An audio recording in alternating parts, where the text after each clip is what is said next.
My name is Chris Lemaire, and I'm a programmer at the American Cinematheque. And it's my great pleasure to welcome you to our virtual Q&A with Philippe Lacôte, who is the writer-director of the beautiful new film from Côte d'Ivoire, Night of the Kings. Our conversation today is moderated by Robert Daniels, who's a Chicago-based film critic, and we hope you enjoy the following conversation. Thank you. Hey, Philip, how's it going? Welcome. Thank you for the amazing film. And I wanted to start out by asking you, where did you get the idea for the film? Where does the character Zama King originate from? Thank you for your invitation. First, I will say that the idea of the film comes from a friend, a childhood friend, who was in La Maca, this prison. La Maca is the main prison in Ivory Coast, inside the forest, and it's a main prison also in West Africa, Francophone West Africa, French-speaking West Africa. And I met a friend 5 years ago. He went out La Maca, and he told me, in La Maca, we chose a prisoner, and he is obliged to tell a story all night, and his name is Roman, novel. So it's a true story. Mm-hmm. And in your prior film run and in Night of the Kings, you rely on narrators. I'm wondering what draws you to that storytelling technique. Yes, because I think that a linear film, it's an ideology. I don't think that life is linear.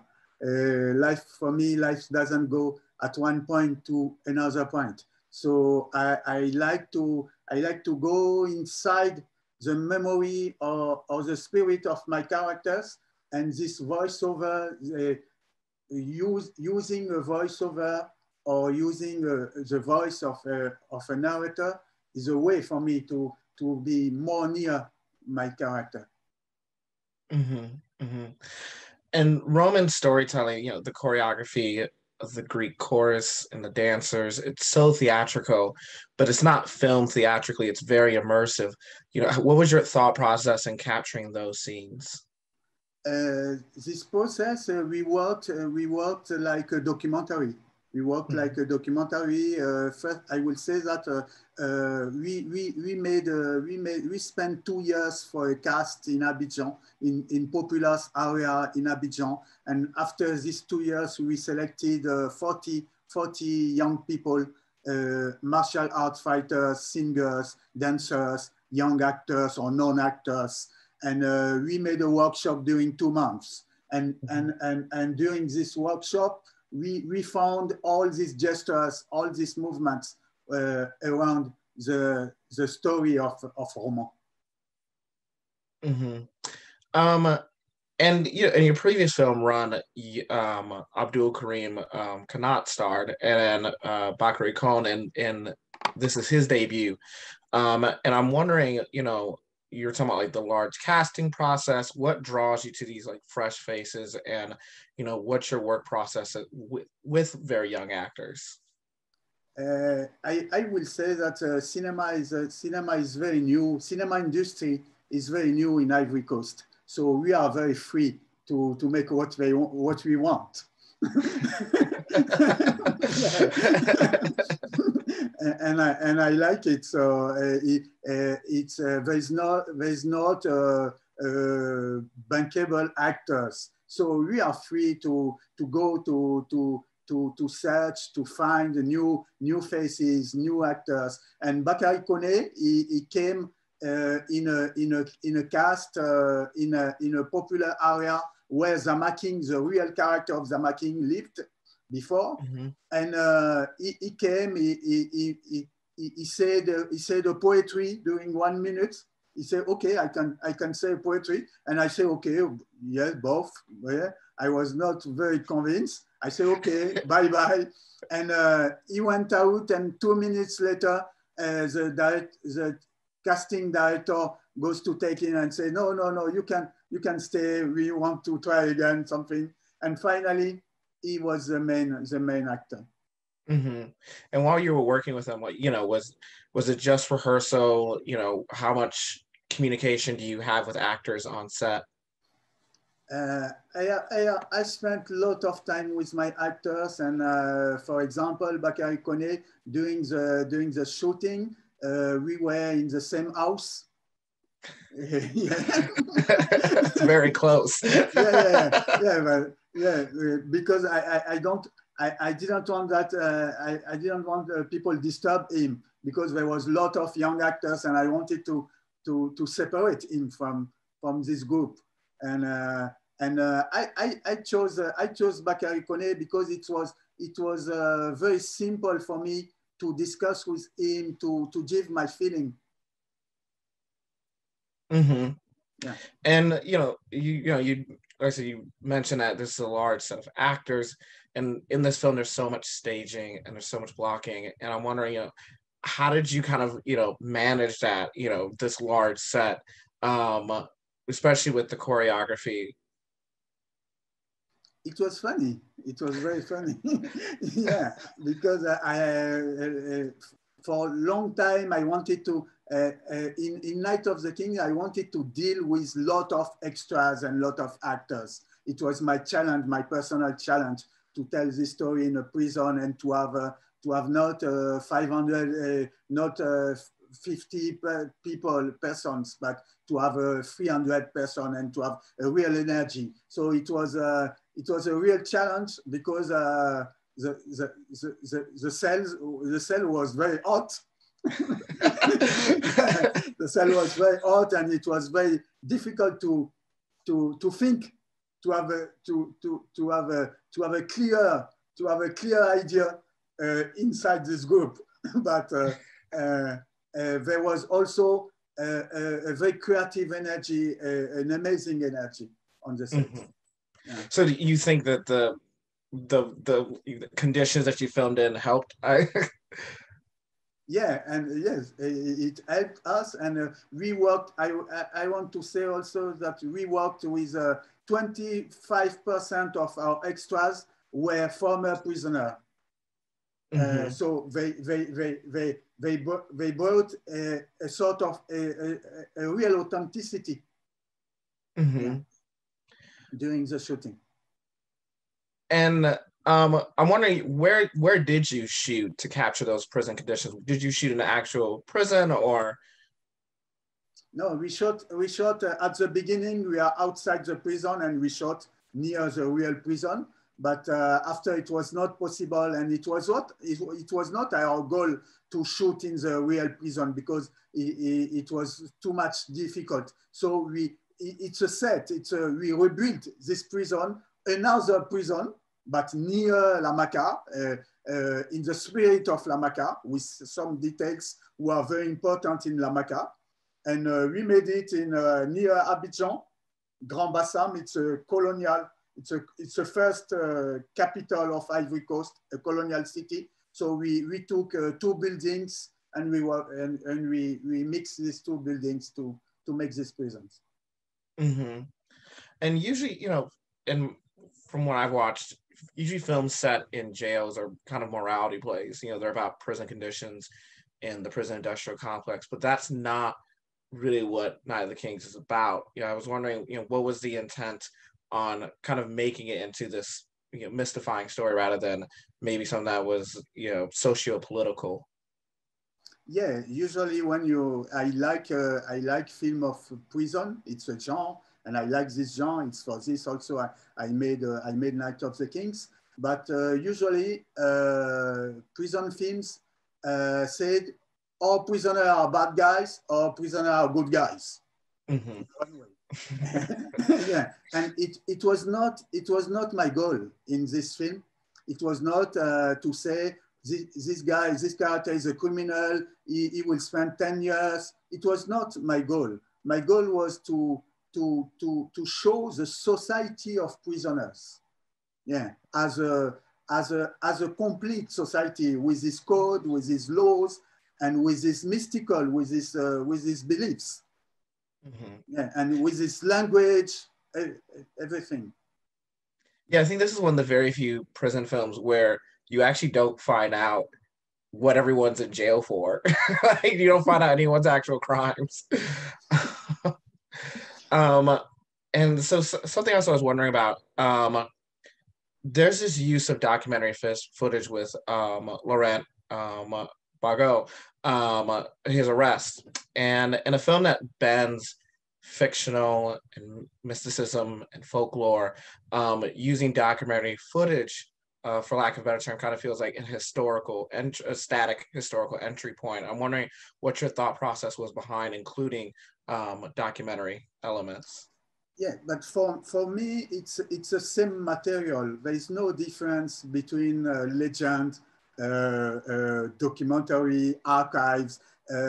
It's a different level of stories, but it's the same material for me in my film, in Run, my first feature, and in my documentaries before, or my short film. I try always to switch or to walk between all this material.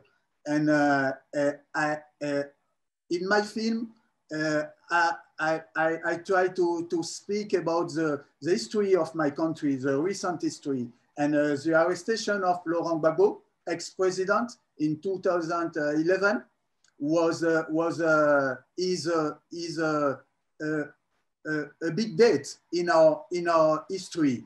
And when I decided to tell the story of Zama King, because Zama King is a real character, and when I heard that Zama King was a rebel, I said, okay, I will use the life of Zama King as a rebel to show this arrestation. Yeah, it's by this way I arrived to this archives. Mm-hmm. And I had read somewhere that originally it was going to be Zama King who was narrating his own life.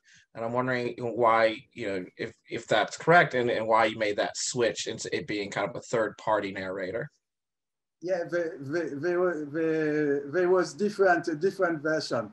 I asked myself if it was Zama King who said his own stories.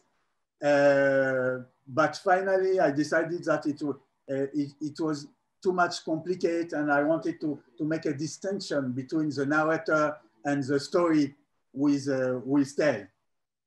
So I decided that the narrator will be a friend of Zama King, Roman. Mm-hmm. And then, I mean, you began, as I understand, you began your career as a reporter on radio. And I'm wondering, in your filmmaking, do you lean away from that past kind of storytelling experience, or are you leaning into it? I was when I was a child in Abidjan. My house was near a cinema, the Magic, mm-hmm. And I spent a lot of time in this cinema. My mother, when she wanted to make something, she put me in this cinema, and she came sometimes 10 minutes later, or 1 hour later, or 40 minutes later. So I didn't watch a film completely. And I think you can see it in my films. Yeah. Yeah. But so my first cinema school was this cinema, the Magic, and it was Bruce Lee, Bollywood, always the same films, the same genre films, and it was a very good school. Yeah, and after this, I became a radio reporter, but very quickly in a radio, I work on radio fictions. So I was assistant for radio fiction. So we had a script, we had actors, and by this way, cinema came again, and I decided to go to make cinema. At this time, I was in France. And it was not easy for me because I didn't come from this world, this group, or this world of French cinema. Mm-hmm. So I started as a projectionist in a small cinema, and by this way I met a young technician, DOP, sound engineer, and we started to make short films together.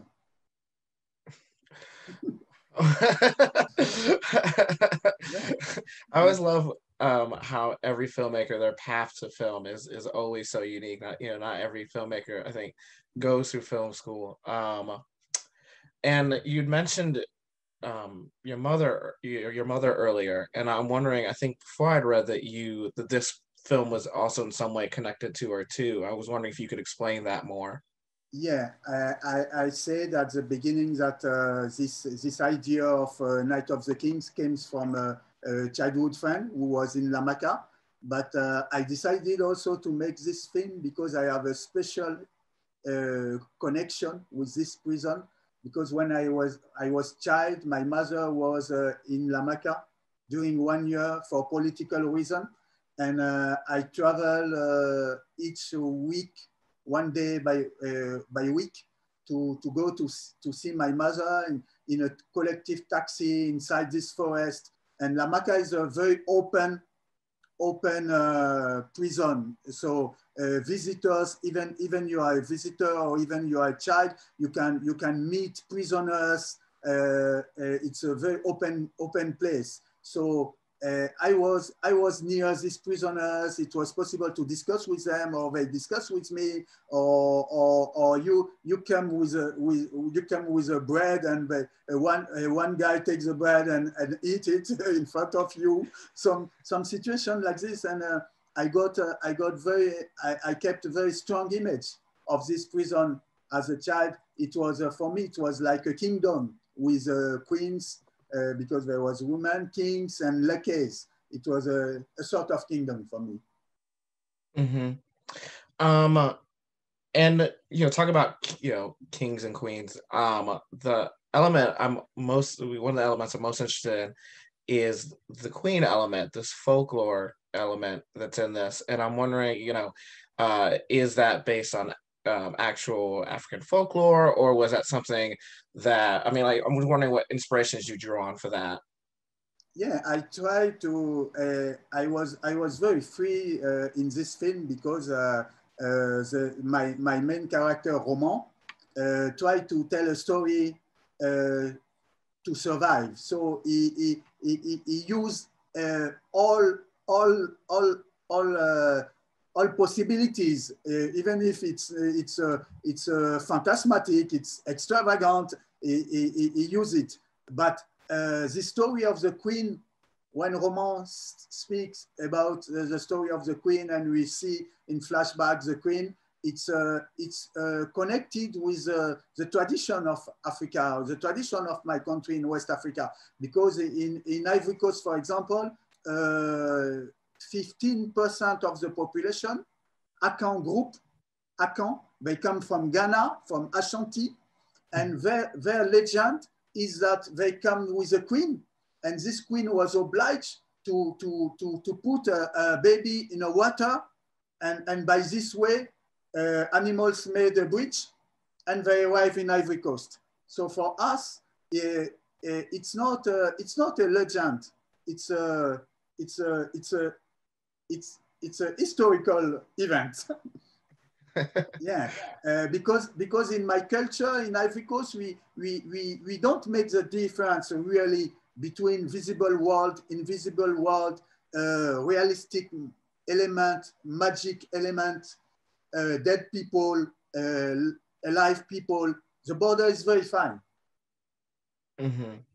And you balance those elements so well in this film. And as you're talking about, retelling the stories of Ivory Coast, and folklore and history. Your film has obviously been submitted to represent the Ivory Coast for the Oscars, and it's the third time a film has been submitted, and the other time was you with Ron. And I'm wondering, between your first film and now, how much has the Ivory Coast cinematic industry changed, and how do you feel representing your country on the world stage, so to speak?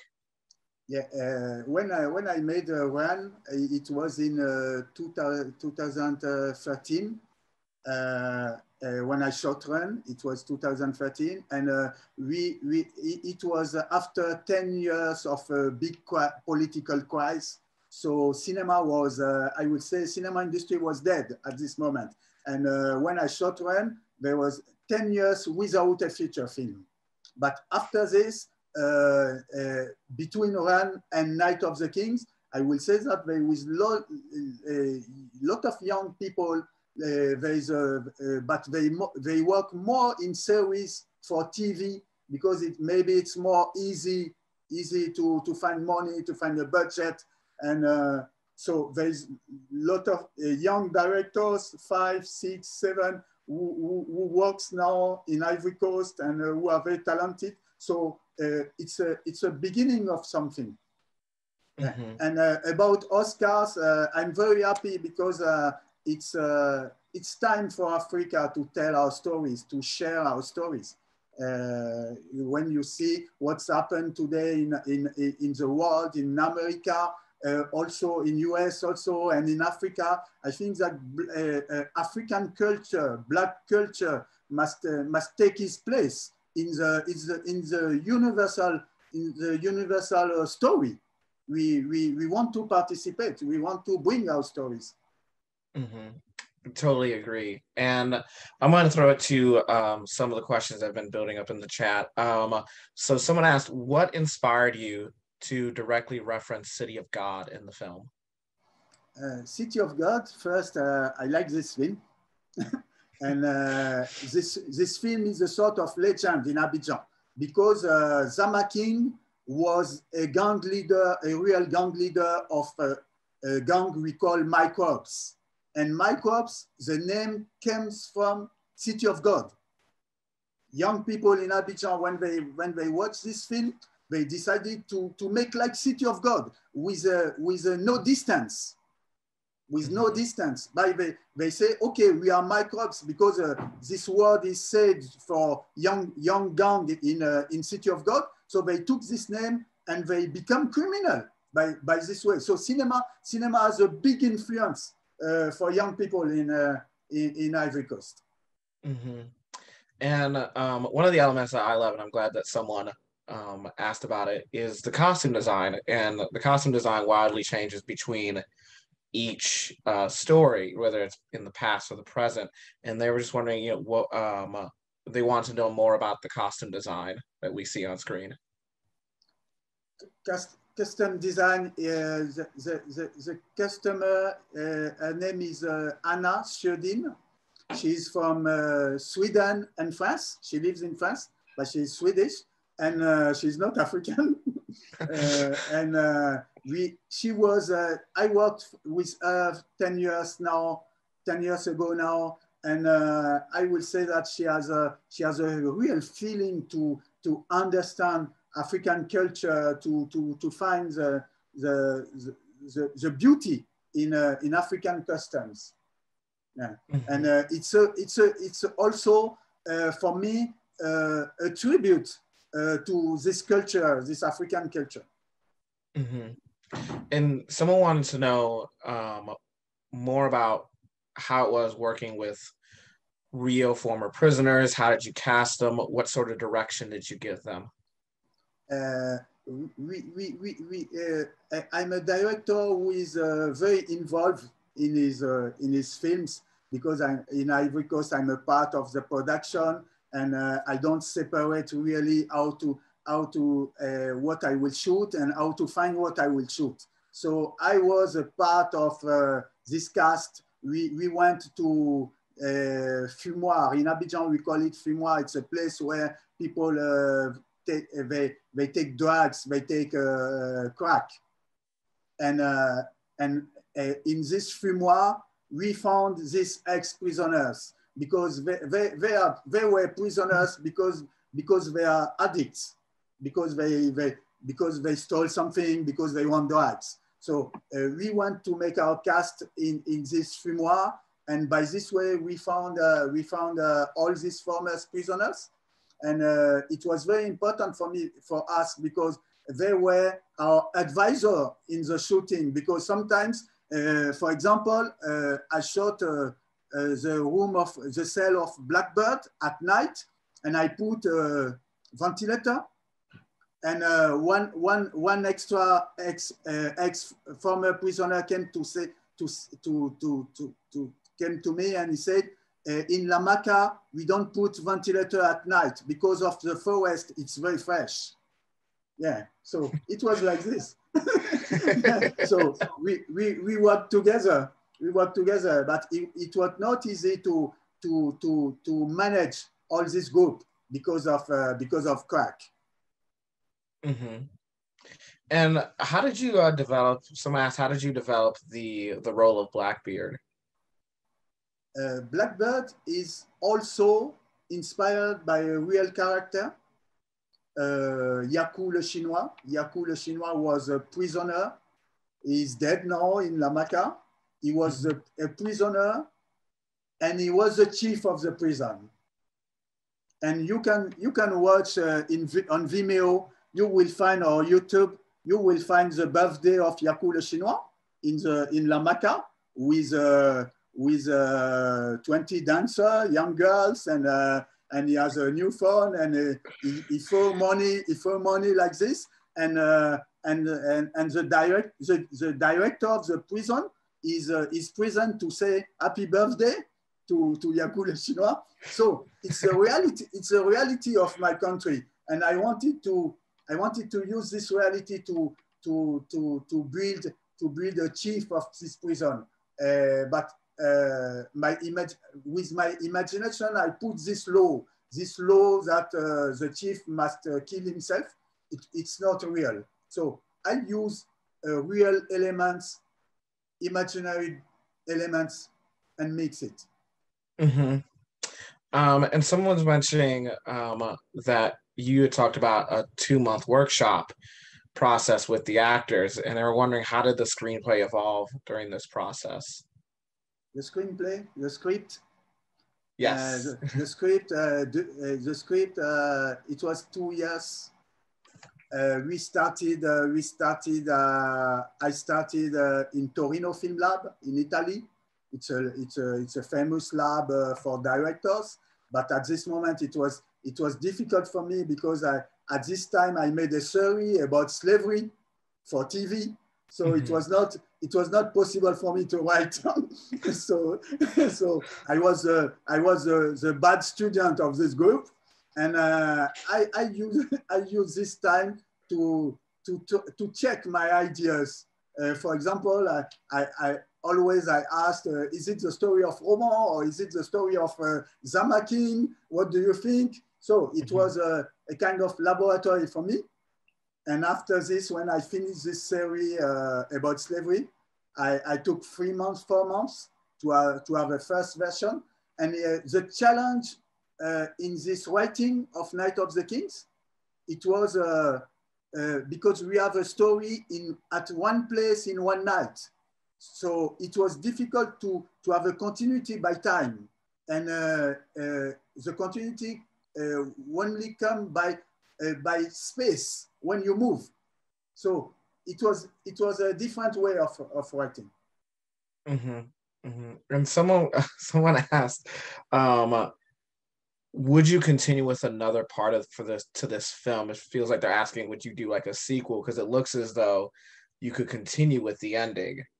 Yeah, but I didn't want to rebuild this prison. Mm-hmm. So I will make a different film with always with all these elements. Now I work on a story, life of gold thief, I will say. Mm-hmm. And it's a story of, in Africa, in West Africa, there is a legend, there is a culture who said that when you stole gold, you have a malediction for seven descendants. Mm-hmm. And I will tell the story of a family. A first guy stole gold, and I will tell the story of 2, 3 persons in this family, and the last one will be in Harlem, and he will have this malediction. Mm-hmm. Someone just said that they've seen the film twice and they loved it both times, and they're wondering if you could talk about the visual effects in the film Yeah. First, we wanted to we wanted to create. It's very strange because I wanted to work as a documentarist, to have something very real, like there is no camera. It's like you open a window and you see the real prison. But inside, I didn't want to be naturalist. I wanted to bring a sort of poetry, a sort of phantasmagory, and it's for this I use this lamp, oil lamp, and this oil lamp brings a a sort of dark place with shadow, and I wanted this world, and by this way it was more easy to go out this world and to go to legend or different things. And actually, I'm going to chime in back in. So the choreography I noticed between the queen and her brother, the fight choreography, matches the same that we see at the end of the film between the two characters who are vying for control of the prison. And I'm wondering, what was the thought process behind matching those two choreographies, and do those two choreographies speak to the larger or the previous political issues in the Ivory Coast? There's a lot of things in my country. So there's a lot of fights of things. Yeah. So maybe these archives of Laurent Gbagbo is it's to tell this also. Yeah, you have the fight in this prison, and you have the fight outside also in the society. The choreography between the queen and the kings during the mystical fight, it's very real. You people who are initiated, they could see this kind of fight. It's real. Believe me. Yeah, and in this mystical fight in Africa, challenger, they transform them in animals, in a river, so it was important for us to give the transition of this transformation. So with Laetitia Key, who is a performer who plays the queen. Laetitia Key is a plastician performer in Ivory Coast. She's very famous on Instagram, she was dancer before, and we worked together to find different gestures to express these transformations. And someone wants to know what made you want to represent members of the LGBTQ plus community with your character Sexy? Yeah, Sexy. It's a big topic in Ivory Coast. Yeah, I wanted to have this character of Sexy, who is a transgenre in this film, but who is played by a man, Landry. I wanted to have this character because I wanted to speak about sexuality in prison, because it's a reality. And today, the community, there is I will not say there is a community in Ivory Coast of gay, of LGBT, but there is a lot of people who are gay or who are lesbian, but it's not possible to build a community because it's very hard. According population, it's very hard. According even if it's not a crime in Ivory Coast, it's not a crime. But policemen could beat you. They have lot of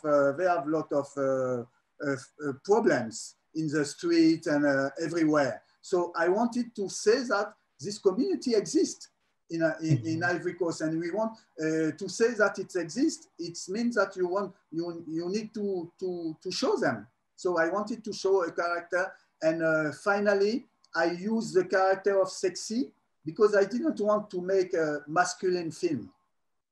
And the character of Sexy, it was a way for me to bring a sort of femininity in this world of men. And you were mentioning that it's been a topic of conversation, the Ivory Coast. I'm wondering, what's been the reaction? The reaction is silence, total silence. So it means something because it's a real debate in Ivory Coast, in Senegal. In Senegal, it's different because religion is more stronger than in Ivory Coast. But people think that it's a problem of it's a fashion thing, comes from Europe or comes from America, and they don't want to realize that it's also a reality of urban Africa. But it will come. Someone wants to know what the significance was about the older man, which I believe is silence, with the chicken that helps Roman. Yeah, Silence is played by a famous actor in France, Denis Lavant, who is the main actor of Léos Carax in Holy Motors and in his last films. And I wanted to have, when I was child and I visit my mother in this Lamaka, there was white people, not a lot, but 2-3 white people and white women also. And I wanted to give this reality. To give this reality, but I didn't want to show white people who is a boss, because in all African film, when you see a white man in Africa, he's a boss. Yeah. And so I imagine a character who arrived in this prison, and it's not an easy place for him. So he will close everything and live with a chicken like this. And he will, and I imagine this character because Denis Lavant is a very express actor. So he plays very well without words. Yeah. And then this is a really interesting question. Someone asked about the lighting or the lack of lighting, right? The characters, the way the characters are lit in the film, and they wanted to know what was the process of lighting and coloring in this film in pre and post production. Yeah, I worked with a Canadian DOP, Toby Marie Robitaille, and he came with his crew, and we mix his crew with African crew, and yes, I would say that what I said before, we wanted to use this oil lamp. We wanted to work as a documentary. So we put light in all the cell, in all the prison, and it was easy for us to go where we want, or to follow actors. Usually we followed actors. It was by this way, actor was more expressive. Yeah, and after the post-production, we made the post-production in Montreal. So it's an American film. And there's the probably the climactic scene is when the prison official shoots, and someone's wondering, is he aiming at the two contestants, or is he shooting into the crowd to disperse them? Is it, please? Yeah, so they're wondering when the head of the prison, when he shoots and he kills the two guys who are fighting for control, does he mean to shoot them, or is he just shooting in the crowd? No, he doesn't want to shoot them. It's too much for him. It's too much for him. It's a guard who is in this prison for a long time, and he has enough about this violence. He don't know how to manage now with this violence. So it's not for to kill this prisoner or to kill this prisoner. It's just to finish something, to close something. And I will say that when we negotiate with the prison, the Ministry of Justice in Ivory Coast, and first 5 times they say, no, you will not shoot around La Maca. And we thought that it was about this scene. But they say, no, it's normal. This scene, it's normal. it's just to make order. So it's not a reality, but it's not far from the reality. Well, thank you so much, Philippe. I want to throw it back to Chris. Yes, Philippe, Robert, that was a wonderful conversation. Thank you so much for joining us. And Philippe, thank you for sharing this beautiful film. We couldn't recommend it enough to our audience. Make sure you seek out the film, watch it.